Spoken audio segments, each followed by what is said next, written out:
మున్నేరు వరద ఉధృతి పెరుగుతుందండి. దయచేసి మీ ఇల్లులు ఖాళీ చేసి వెళ్ళాలి. దయచేసి మీ ఇల్లులు ఖాళీ చేసి వెళ్ళాలి.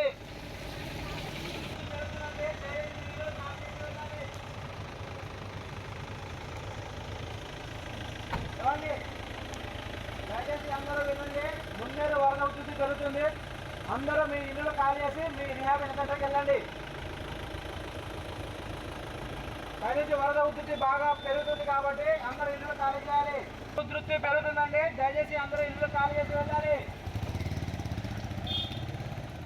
విన్నరా హెచ్చరిక. ఇది మున్నేరు వాగు పరివాహక ప్రాంతంలో ఉన్న జనాలకు ప్రభుత్వం హెచ్చరికలు జారీ చేసింది. మున్నేరు వాగు మళ్ళీ పొంగుతోంది. మున్నేరు వాగు పరివాహక ప్రాంతంలో ఉన్న జనం ఇళ్లు ఖాళీ చేసి సురక్షిత ప్రదేశానికి వెళ్ళాలి అని హెచ్చరికలు జారీ చేస్తూ ఉన్నారు. ఇప్పటికే మున్నేరు వాగు పొంగి ప్రవహిస్తూ ఉండటంతో ముంపు ప్రాంతాల్లో ఉన్న వారిని సురక్షిత ప్రాంతాలకు తరలించారు. వారంతా ఇంకా పునరావాస కేంద్రాల్లోనే ఉన్నారు.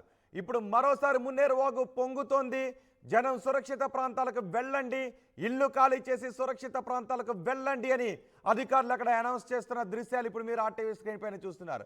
అర్ధరాత్రి ఖమ్మంలో హై టెన్షన్ వాతావరణం నెలకొంది. మున్నేరు వాగు మళ్ళీ తమను తమ ఇళ్లను ఎక్కడ ముంచేస్తుందోననే భయం ఆ పరివాహక ప్రాంతంలో ఉన్న జనాల్లో ఒక్కసారిగా కనిపించింది. ఈ అనౌన్స్మెంట్తో మళ్ళీ ఒక్కసారిగా మున్నేరు వాగు ప్రవాహం పెరిగింది. రాత్రికి రాత్రి ఖాళీ చేయాలి అని చాటింపు వేశారు. మున్నేరు ముప్పుతో అధికార పర్యటనలు రద్దు చేసుకొని మంత్రులు ఖమ్మం చేరుకున్నారు. బట్టి పొంగులేటి రోడ్డుపైకి వచ్చి పరిస్థితిని పరిశీలించారు. డిప్యూటీ సీఎం పునరావాస కేంద్రాలు పునరావాస కేంద్రాలకు ముప్పు పరిసర ప్రాంతాల వాసులను తరలిస్తూ ఉన్నారు. వరద ఉధృతిపై అధికారులతో మంత్రులు సమీక్ష కూడా నిర్వహించారు. కట్టుబట్టలతో పునరావాస కేంద్రాలకు వరద బాధితులు చేరుకుంటూ ఉన్నారు. వరద బాధితులను బట్టి పరామర్శించారు. పునరావాస కేంద్రాల్లో ఉన్న వసతులపై కూడా ఆయన ఆరా తీశారు. ఎలాంటి నష్టం కలగకుండా పునరావాస కేంద్రాలకు బాధితులను తరలిస్తున్నామని చెప్తున్నారు బట్టి విక్రమార్క. క్షేత్రస్థాయిలో సహాయక చర్యలు ఇంకా కొనసాగుతున్నాయి. ఒకసారి మున్నేరు వాగు పరివాహక ప్రదేశాల్లో ఆయన అనౌన్స్మెంట్ చేసేటప్పుడు ఎటువంటి పరిస్థితులు ఉన్నాయో చూద్దాం.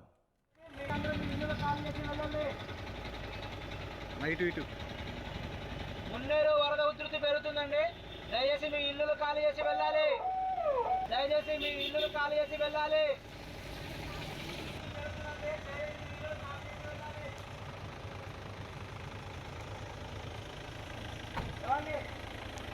దయచేసి అందరూ వినండి.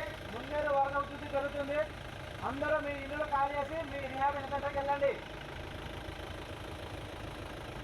దయచేసి వరద ఉధృతి బాగా పెరుగుతుంది కాబట్టి అందరూ ఇల్లు ఖాళీ చేయాలి. ఉధృతి పెరుగుతుందండి. దయచేసి అందరూ ఇల్లు ఖాళీ చేసి వెళ్ళాలి.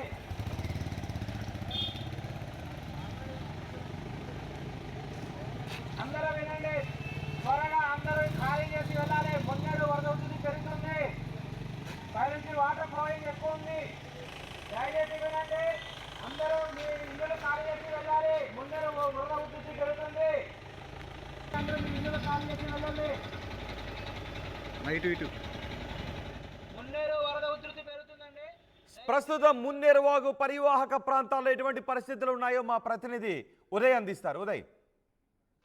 ఖమ్మం నగరాన్ని మున్నేరు హడలెత్తిస్తుంది. గడిచిన వారం రోజులుగా ఖమ్మం నగర శివారు ప్రాంత వాసులను కంటి మీద కునుకు లేకుండా చేస్తోంది. మరోమారు మున్నేరుకు వరద ఉధృతి వస్తుందన్న సమాచారంతో ఒకసారిగా ప్రభుత్వ యంత్రాంగం అప్రమత్తమైంది.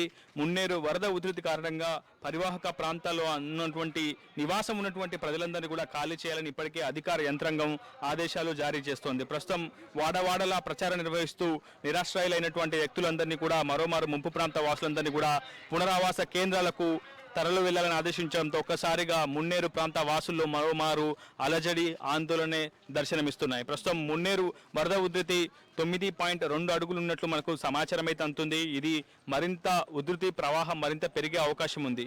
అటు మున్నేరు ఎగువ ప్రాంతంలో భారీ మొత్తంలో వర్షపాతం కురిసిందని ఇప్పటికే ఇరిగేషన్ అధికారులు కూడా అంచనా వేస్తున్నారు. వాతావరణ శాఖ కూడా ఖమ్మం, భద్రాద్రి కొత్తగూడెం, మహబూబాబాద్ జిల్లాలకు అలర్ట్ జారీ చేసింది.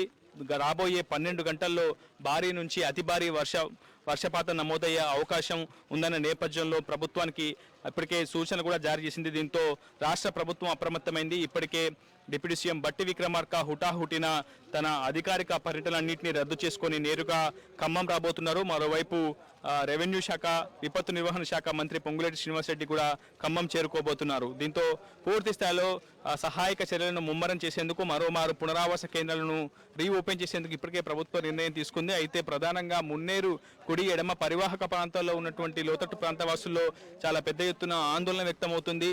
మరోమారు మున్నేరు ఉప్పొంగుతుందన్న ఒక సమాచారం రావడంతో ప్రభుత్వం ఇచ్చినటువంటి సూచికల ఆధారంగా వారంతా కూడా మరోమారు కట్టుబట్టలతో తిరిగి పునరావాస కేంద్రాలకు వెళ్ళబోతున్నారు. అయితే ఇప్పటికే పూర్తి స్థాయిలో మున్నేరు వారి జీవితాలన్నింటినీ కూడా కబలించి వేసింది. కట్టుబట్టలతో నడి రోడ్డు మీద నిలబడ్డటువంటి నిరాశ్రయాలు ఒకవైపు భారీ వర్షాన్ని ఎదుర్కొంటున్నారు, మరోవైపు మున్నేరు వరద ఉధృతిని కూడా ఎదుర్కొంటున్నారు. ఎన్నో ఒడిదొడుకుల మధ్య మరోమారు వారు పునరావాస కేంద్రాలకు కట్టుబట్టలతో తిరిగి వెళ్లాల్సినటువంటి పరిస్థితి నిలిపింది. ఒకవైపు చిమ్మ చీకటి, మరోవైపు జడివాన. ఈ నేపథ్యంలో సహాయక చర్యలు కూడా కొనసాగించాలని చెప్పి ఇప్పటికే లోతట్టు ప్రాంత వాసులు కోరుతున్నారు. ప్రతి ఏరియాకి ఒక ప్రత్యేకమైనటువంటి ట్రాక్టర్లను తరలిస్తే తామంతా పునరావాస కేంద్రాలకు సహాయక చర్యల భాగంగా వస్తు సామాగ్రిని అంతా వెంట పెట్టుకుని పునరావాస కేంద్రాలకు వెళ్తామని చెప్తున్నారు. కానీ ఎక్కడ కూడా వాహనాలు కనిపించట్లేదు. కేవలం ఒక సందేశాన్ని మాత్రమే ఇస్తున్నారు. తక్షణమే వదిలి వెళ్ళిపోండి, ఇళ్లను అన్నింటినీ కూడా వదిలి వెళ్ళిపోవాలని చెప్పి పునరావాస కేంద్రాలకు వెళ్ళాలని చెప్పి సూచిస్తున్నారు. కానీ ఎక్కడా కూడా తమకు కావాల్సినటువంటి సహాయం ప్రభుత్వం నుంచి అందట్లేదని మున్నేరు ప్రాంత వాసులు చెప్తున్నారు. ప్రభుత్వం మాత్రం అప్రమత్తమైంది, పునరావాస కేంద్రాలను రీఓపెన్ చేశామని చెప్తోంది.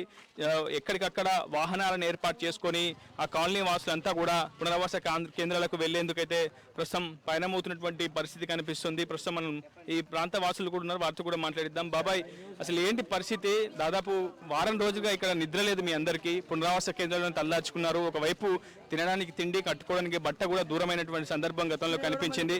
చాలా మంది కన్నీటి పర్యంతమైనారు. పూర్తిగా వందల కోట్ల రూపాయల ఆస్తి నష్టం కూడా మున్నేరు పరివాహక ప్రాంతంలో వాటిల్లింది. ప్రజెంట్ పరిస్థితి మళ్ళీ అధికారులు ఏం చెప్తున్నారు?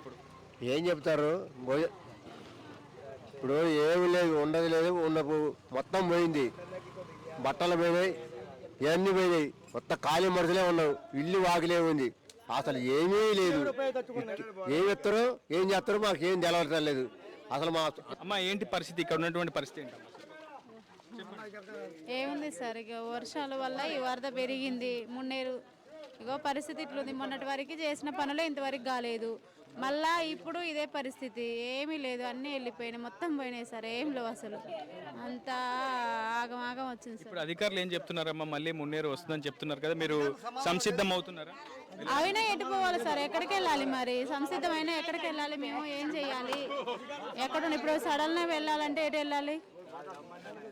మనం చూస్తున్నాం ఆర్టీవీ స్క్రీన్ పై ఎక్స్క్లూజివ్గా పూర్తిగా కొన్ని గోనె సంచులు ఏర్పాటు చేసుకొని ఇంపార్టెంట్ వస్తువులన్నింటినీ కూడా ప్రస్తుతం వాళ్ళంతా కూడా తీసుకెళ్లిపోతున్నారు. ఆటోల్లోనూ అటు ఇతరత్ర ప్రైవేట్ వాహనాల్లో వాళ్ళు తరలించే ప్రయత్నం అయితే చేస్తున్నారు. ఒకవైపు ఇప్పటికే రాత్రి అయింది, సమయం పూర్తిగా చిమ్మ చీకటి. మరోవైపు జడివాన ప్రస్తుతం ఖమ్మం నగరాన్ని అతలాకుతలం చేసినటువంటి పరిస్థితి. ఈ నేపథ్యంలో మున్నేరు మరోమారు ఉప్పొంగితే పరిస్థితి ఏంటి అనే ఒక ప్రశ్న, ఆందోళన ప్రస్తుతం ప్రతి ఒక్క కుటుంబంలో కూడా వ్యక్తమవుతున్నటువంటి పరిస్థితి. ఒకవైపు సమయం రాత్రి 10 దాటింది ఇప్పటికే. ఈ సమయంలో వాళ్ళంతా కూడా పునరావాస కేంద్రాలకు వెళ్లేందుకు వాళ్ళకి ఉపయోగపడే వస్తువులను వెంట పెట్టుకుని పునరావాస కేంద్రాలకు వెళ్తున్నటువంటి సిచ్యువేషన్ ప్రస్తుతం మనం చూడొచ్చు. ఆర్టీవీ స్క్రీన్ పై ఎక్స్క్లూజివ్గా మీకు చూపించే ప్రయత్నం చేస్తున్నారు. మొదటి నుంచి మున్నేరు ముంపు ప్రాంత వాసుల గోసను కూడా మీకు కళ్ళకు కట్టినట్టుగా వాళ్ళ దీన అవస్థను కావచ్చు, వాళ్ళ దుర్భర స్థితిని చూపించే ప్రయత్నం చేస్తున్నాం. ఇప్పటికే ఇళ్లలోకి భారీ మొత్తంలో బురద మేటలు వేసింది. దాన్ని శుభ్రం చేసేందుకు సుమారు వాళ్ళకి 72 గంటల సమయం పట్టింది. కానీ ఆ నష్టాన్ని నుంచి కోలుకునేందుకు సుమారు కొన్ని నెలలు, సంవత్సరాలు కూడా పట్టే అవకాశం అవుతుంది. ఇప్పటివరకైతే ప్రభుత్వం తక్షణ సాయం కింద 10,000 ఇస్తున్నామని చెబుతుంది. కానీ క్షేత్రస్థాయిలో ఆ 10,000 కేవలం వాళ్ళకి తిండికి మాత్రమే సరిపోతాయని వాళ్ళంతా కూడా ఆవేదన వ్యక్తం చేస్తున్నారు. ఒక్కో ఇంట్లో 2 లక్షలు 3 లక్షల మేర ఆస్తి నష్టం కూడా సంభవించినటువంటి పరిస్థితి. అయితే మరోమారు మున్నేరుకు వరద ఉధృతి ప్రవాహం పెరగడం ప్రస్తుతం తీర ప్రాంత వాసులను తీవ్రంగా కలచివేసినటువంటి సిచ్యువేషన్ కనిపిస్తుంది. ఒకవైపు రాత్రి, మరోవైపు వాన కురవడం పూర్తిగా సహాయక చర్యలు కూడా తీవ్ర ఆటంకం అయితే కలిగిందని చెప్పుకోవాలి. ప్రస్తుతం మరోమారు వాళ్ళకి సంబంధించినటువంటి వస్తువులన్నింటినీ కూడా తీసుకొని వెళ్ళిపోతున్నారు. సరిగ్గా దాదాపు 6 రోజుల క్రితం ఇలాంటి ఒక సిచ్యువేషన్ ఖమ్మం నగరంలో నెలకొంది. అయితే అప్పుడు ముందస్తు హెచ్చరికలు జారీ చేయకపోవడం వల్లనే పెద్ద ఎత్తున నష్టం వాటిల్లిందన్న ఒక ఆలోచనతో ప్రభుత్వం ముందస్తుగా జాగ్రత్తలు ఇప్పటికే చేపడుతుంది. ముందస్తుగా హెచ్చరికలు ఎప్పటికప్పుడు జారీ చేస్తుంది. మున్నేరు వరద ఉధృతి ప్రవాహాన్ని ఎప్పటికప్పుడు అంచనా వేస్తుంది. ఒకవైపు ఎగువ ప్రాంతాల్లో భారీ మొత్తంలో వర్షపాతం కురవడంతో పూర్తి స్థాయిలో అటు ఇరిగేషన్ అధికారులు అప్రమత్తమయ్యారు. ఎప్పటికప్పుడు ఫ్లడ్ను అంచనా వేస్తున్నారు. గంట గంటకు మున్నేరు వరద ఉధృతి ఏ స్థాయిలో పెరుగుతుందన్న అంశంపై ఇప్పటికే ప్రభుత్వ అధికార యంత్రాంగం పూర్తిగా ఇతర శాఖలతో కూడా సమన్వయం చేసుకుంటున్నటువంటి పరిస్థితి ఉంది. ప్రధానంగా పాకాల చెరువు నుంచి మొదలైన మున్నేరు ప్రయాణం, ఆ తర్వాత బయ్యారం అలుగేరును కలుపుకొని, ఆ తర్వాత మసివాగు బుగ్గవాగును కలుపుకొని ఒక పెద్ద ఏరుగా అవతరిస్తుంది. సో మున్నేరు వరద ప్రవాహం ఊహించకుండా పెరుగుతున్నటువంటి సందర్భం కనిపిస్తుంటుంది. కానీ ప్రతి ఏటా దాదాపు స్లోగా మున్నేరు వరద ఉధృతి పెరుగుతూ స్లోగా తగ్గుముఖం పట్టే పరిస్థితి ఉంటుంది. కానీ ఈసారి అకస్మాత్తుగా వచ్చినటువంటి క్లౌడ్ బరస్ట్ వల్ల కారణంగా కావచ్చు, ఇతరత్ర కారణాలు ఏవనేవి ఇంకా అధికారులే చెప్పాల్సి ఉంటుంది, ప్రభుత్వ యంత్రాంగం చెప్పాల్సి ఉంటుంది. కానీ ఊహించని వరదలు ప్రస్తుతం ఖమ్మం నగర తీర ప్రాంత వాసులనైతే జీవితాలనైతే పూర్తిగా అతలాకుతలం చేసినటువంటి పరిస్థితి ఉంది. ప్రస్తుతం వాళ్ళంతా కూడా వాళ్ళకి సంబంధించినటువంటి వస్తువులన్నింటినీ కూడా తీసుకొని గ్యాస్ సిలిండర్, ఫ్రిడ్జ్ ఇలా, ఎందుకంటే ప్రధానంగా ఎలక్ట్రానిక్ గూడ్సే చాలా కీలకంగా చెప్పుకోవాలి. చాలామంది కూడా నిరుపేద కుటుంబాలు ఈఎంఐలు కట్టుకుంటూ ఆ వస్తువులన్నింటినీ కూడా కొనుగోలు చేశారు. కానీ ప్రస్తుతం వచ్చినటువంటి వరదలు తీవ్రమైనటువంటి అపారమైనటువంటి ఆస్తి నష్టాన్ని అయితే కలుగజేశాయి. ప్రస్తుతం ఆ బాధ నుంచి కోలుకునే